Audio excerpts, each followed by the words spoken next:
நகைக்கடன் வழங்க ரிசர்வ் வங்கி விதித்திருக்கும் புதிய கட்டுப்பாடுகளால் பலர் நகைக்கடன் பெற முடியாத அபாயம் ஏற்பட்டுள்ளது.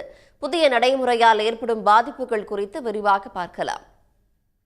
வங்கிகளில் குறைந்த வட்டிக்கு தங்க நகைகளை அடகு வைத்து அவசர கால நிதி தேவைகளை பூர்த்தி செய்து கொள்ளும் நடுத்தர வர்க்க மக்களுக்கு தங்க நகைக்கடன் தொடர்பான ரிசர்வ் வங்கியின் புதிய விதிமுறைகள் பேரிடியாக அமைந்துள்ளன.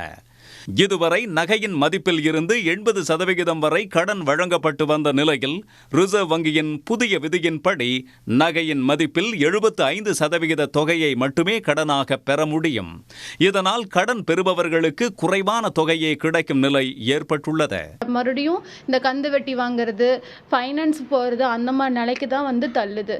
வங்கியில் அடமானம் வைக்கும் நகைகளுக்கு தான் உரிமையாளர் என்பதற்கான ஆதாரத்தை கடன் வாங்குபவர்கள் வழங்க வேண்டும் என்ற விதியால் பெரும்பாலான மக்கள் நகைக்கடன் பெற முடியாத சூழல் உருவாகும். இந்திய குடும்பங்களில் தங்க நகைகள் குடும்ப சொத்துக்களாக தலைமுறைகள் கடந்தும் பயன்பாட்டில் உள்ளதால் ஆவணங்களை வழங்குவது சாத்தியமற்றதாக கருதப்படுகிறது. ஏன்னா எங்களுக்கு பழசு நகை இருக்குது, அதை பில்லு கேட்குறாங்க, அதெல்லாம் ஒன்றும் நாங்கள் கிடைக்காது. எங்களுக்கு இந்த விதிமுறைக்கு நாங்கள் செய்ய முடியாது. எங்களால் அவசரத்துக்கு நகை வைக்கிறதுக்காக தான் நாங்கள் போகிறோம். பழைய பில்லெல்லாம் கேட்கும்போது எங்ககிட்ட கிடையாது. இது வரைக்கும் ஆதார் கார்டு, பாஸ்புக் வச்சு தான் பேங்க்கில் நகை வாங்கினோம். இப்போ பழைய பில்லு இதெல்லாம் கேட்டு இது கேட்கும்போது என்னால் கொடுக்க முடியலைங்க. தங்க நகையின் தரம், தூய்மை குறித்து கடன் பெறுபவர்களுக்கு வங்கிச் சான்று வழங்க வேண்டும் என்ற விதியால் கடனாளி உடனே கடன் பெற முடியாது.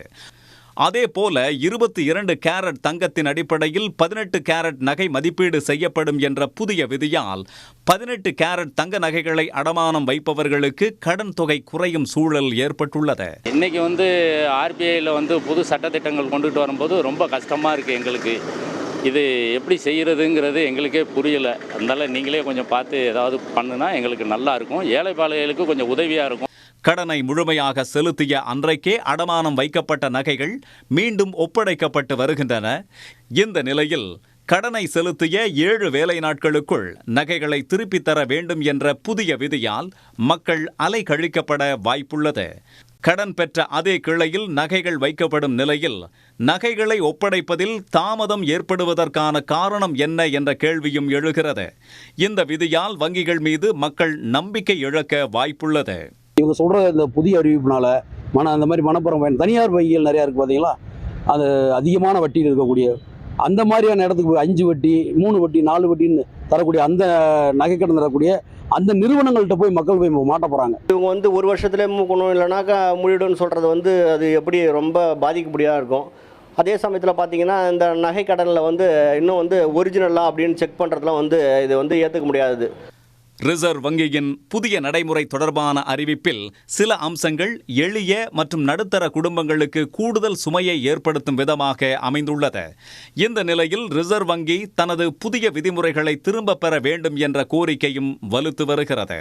உடனுக்குடன் செய்திகளை தெரிந்து கொள்ள சன் நியூஸ் பெல் ஐகானை கிளிக் பண்ணுங்க.